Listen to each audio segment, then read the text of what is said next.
Баршаңызға қайырлы күн достар. Көптің сұрауымен өзімнің әрдайым тапсырысқа жасайтын тарталеткидің фруктовая корзинка және де банафи пай пирожныларын жасау жолымен бөлісетін боламын.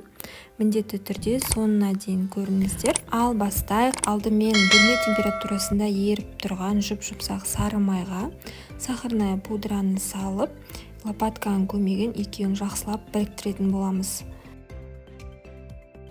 Араластырып алдық. Енді бізге 2 жұмыртқаның сарысы керек болады. Екеуін салып, тағы да лопатканың көмегімен жақсылап араластырамыз. Араластырып болдық. Енді кезекте ұнды саламыз. Ұнды міндетті түрде еліктен өткізіп, және де 1 шай қасық қопсытқышты салып, араластырып қамыр жасайтын боламыз. Алдымен барлық ұнды салып жүрмеңіздер, азғантай-азғантайдан сала отырып араластырасыздар.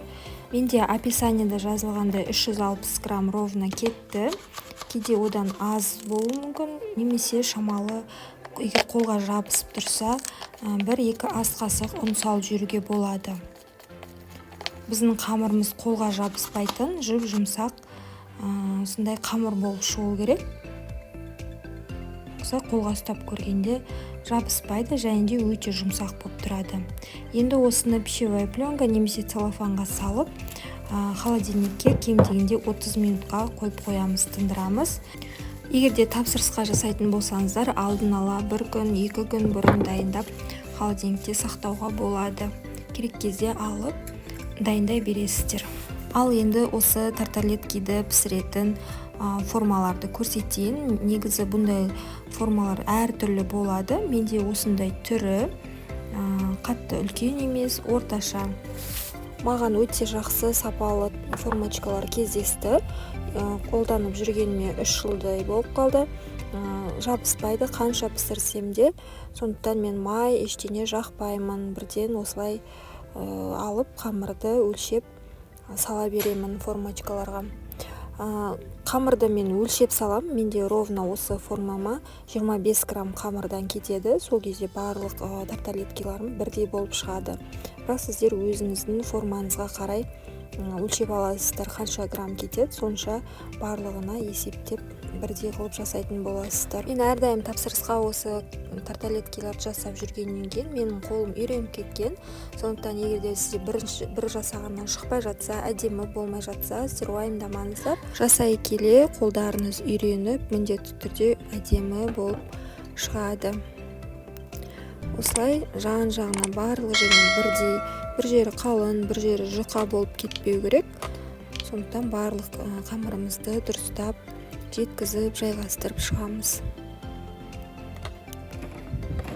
Мен осылай видеоға түсіру үшін 8 данасын ғана жасадым. Қалған қамырды пищевая пленкаға орап, қайтадан холодильникке салып қойдым. Жасап болғаннан кейін осылай вилкамен жан-жағын, ортасын, барлық жерін тесіп шығу керек. Тесіп жатқан кезде біздің қамырымыз көтеріліп, формамыз әдемі болмай қалады. Сол үшін жан-жақтарын, астын барлығын тесіп шығу керек. Пешті алдын ала қыздырмау маңызды емес. Егерде қыздырып қойсаңыздар, тек уақыттан ерте алу керек болады, тез піседі. Егер қыздырмай салсаңыздар, онда шамалы уақыты көбіректеу тұрады. Мұны көріп тұрғандарыңыздай осылай менде қызарып, пісіп шықты, және де формадан өте оңай алынып жатыр, жабысып қалмаған. Бұл менде банафи пайға арналған форма. Бұл фруктовая корзинканың формасына қарағанда сәл үлкеніректеу болып келеді. Жалпы өздеріңіз білесіздер, қандай формаға, қандай көлемде жасағыларыңыз келеді, сондай жасай бересіздер. Мен осындай ғып алдым. Енді пирожныларымызды жинаймыз. Банафи пай үшін, кәдімгідей банафи пай үлкен пирог сияқты.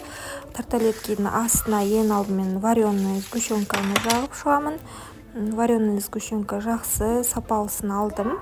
Және де оның үстіне банандарды жайғастырып шығамыз.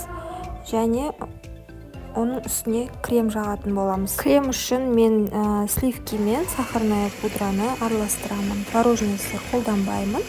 Сливки міндетті түрде салқын болу қажет. Және де 33%-дан кем болмау керек. Осылай сливки мен сахарная пудраны қосып, миксердің ең төменгі жылдамдығынан бастап ақырындап қоса отырып миксерлейтін боламыз. Сол кезде бізде қою өте жұмыс істеуге ыңғайлы, өз формасын ұстап тұратын крем болады.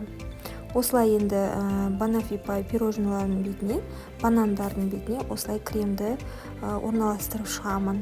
Маған осылай жасаған ұнайды, бірақ өздеріңіздің ыңғайларыңызға қарай жасай берсеңіздер де болады. Енді осының бетіне әдемілік үшін какаоны сеуіп шығамын. Бұл да міндетті емес, өз қалауларыңыз бойынша. Енді фруктовый корзинканы жинайтын боламыз.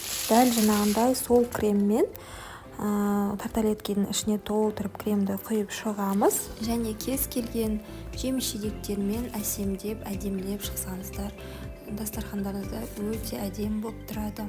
Осылай кремдердің барлығын жағып шықтым, және де өзімнің фантазиямен осылай әсемдеп қойдым. Видеоны соңына дейін көргендеріңізге көп рахмет. Мені қолдап, каналыма тіркеліп, лайк басып, комментарий жазуды ұмытпаңыздар.